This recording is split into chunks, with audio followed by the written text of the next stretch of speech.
Pandemi COVID-19 hampir membuat semua sektor terdampak, tidak terkecuali jumlah stok darah yang tersimpan di Palang Merah Indonesia. Pasien harus menunggu lama untuk mendapatkan kebutuhan darah. Akibatnya kebutuhan darah yang mencapai 200 kantong per hari tidak terpenuhi.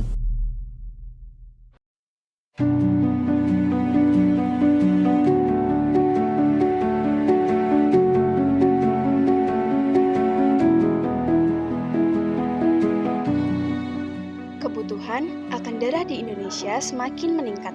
Berdasarkan sumber dari data indonesia.id, stok darah di Indonesia per 14 Juni sebesar 87.236 kantong. Sedangkan kebutuhan di Indonesia diperkirakan membutuhkan sekitar 5,1 juta kantong setiap tahunnya. Hal ini menunjukkan bahwa stok darah di Indonesia masih sangat kurang untuk mencukupi kebutuhan yang ada.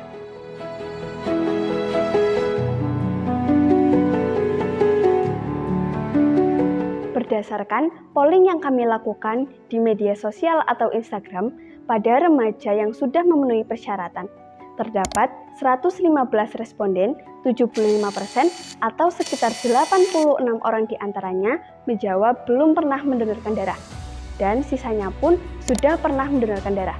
Alasannya pun bermacam-macam, salah satunya takut darah mereka habis setelah mendonorkan darah. Padahal kenyataannya dengan mendonorkan darah justru dapat meregenerasi darah yang ada di dalam tubuh kita.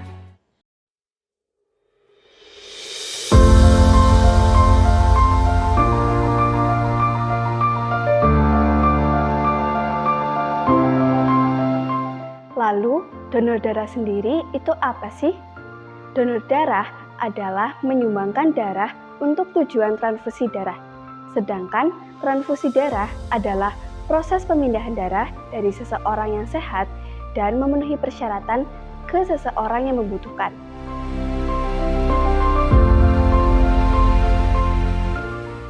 Untuk informasi, donor darah terbagi menjadi dua, yaitu donor darah sukarela dan donor darah pengganti.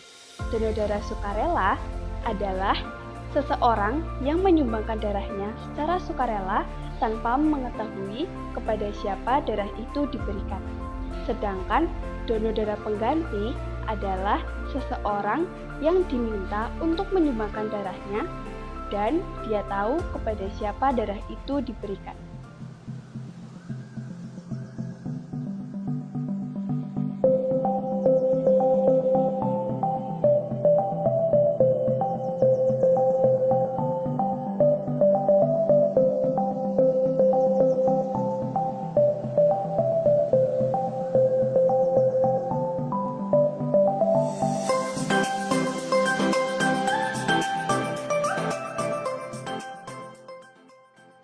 Buat yang belum tahu, golongan darah sendiri ada 4 tipe, yaitu golongan darah A, golongan darah B, golongan darah AB, dan golongan darah O.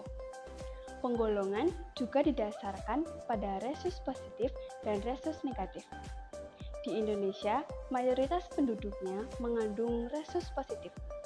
Sedangkan untuk resus negatif hanya sekitar 15% dari total jumlah penduduk yang ada. Dengan mendonorkan darah, kalian juga akan mendapatkan banyak manfaatnya. Di antaranya, mendapatkan kepuasan batin, karena darah yang disumbangkan dapat menyelamatkan jiwa seseorang yang sedang terancam.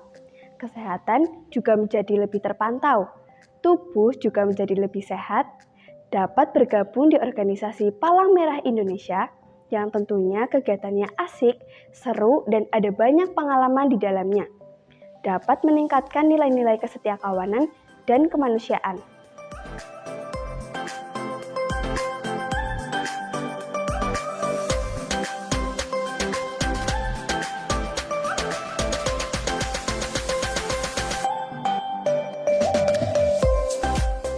Gimana?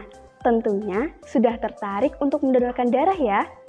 Kalau sudah, kalian juga harus memenuhi beberapa persyaratan terlebih dahulu. Di antaranya, laki-laki wanita usia 17-65 tahun dengan keterangan sehat jasmani dan rohani serta tidak menderita penyakit beresiko seperti jantung, HIV, AIDS, dan penyakit beresiko yang lainnya.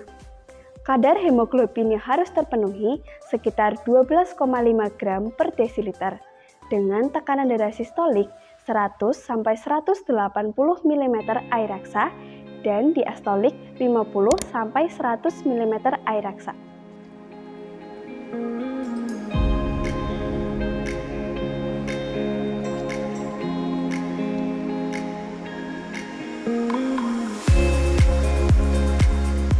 Gimana? Kalian sudah memenuhi syarat untuk menjadi pendonor darah belum? Jika sudah, kalian bisa nih ikut berperan dalam menyukseskan kegiatan donor darah dengan cara menjadi pendonor ataupun ikut berkampanye menyebarkan informasi mengenai donor darah. Semakin banyak informasi tentang donor darah yang tersebar di masyarakat umum, semakin banyak pula jiwa orang di luar sana yang terselamatkan. Lalu, di mana sih kita dapat mendonorkan darah? Mendonorkan darah dapat kita lakukan di UDD terdekat atau kalian bisa cek di laman media sosial UTD PMI.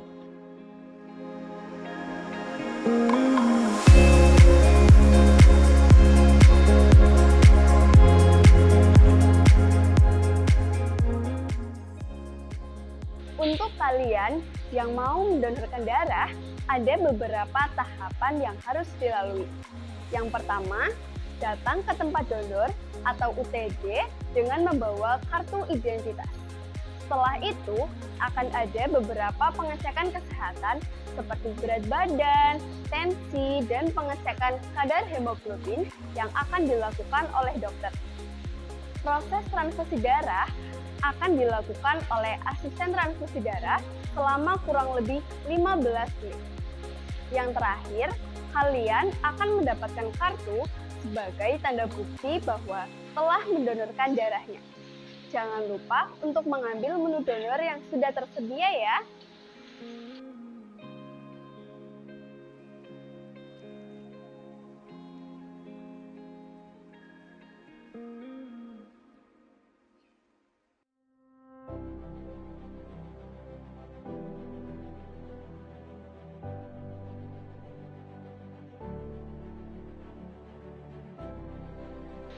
Kalian sebagai pendonor darah rutin akan mendapatkan penghargaan berupa piagam.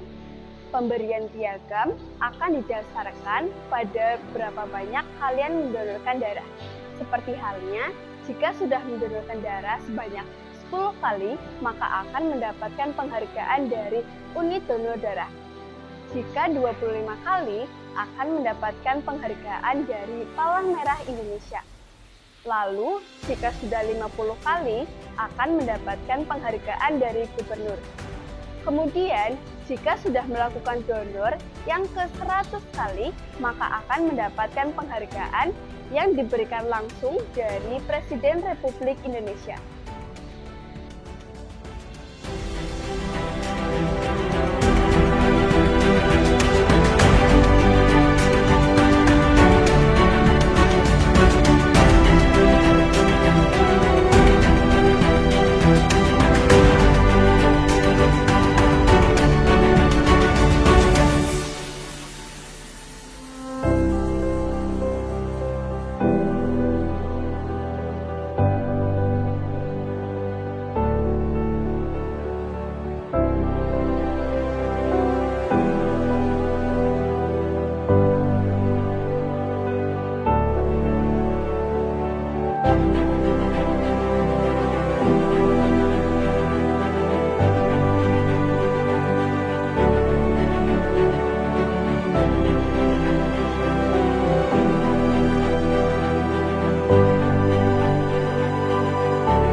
Nah, kalian kan udah tahu apa itu donor darah, manfaat, di mana tempat untuk mendonorkan darah.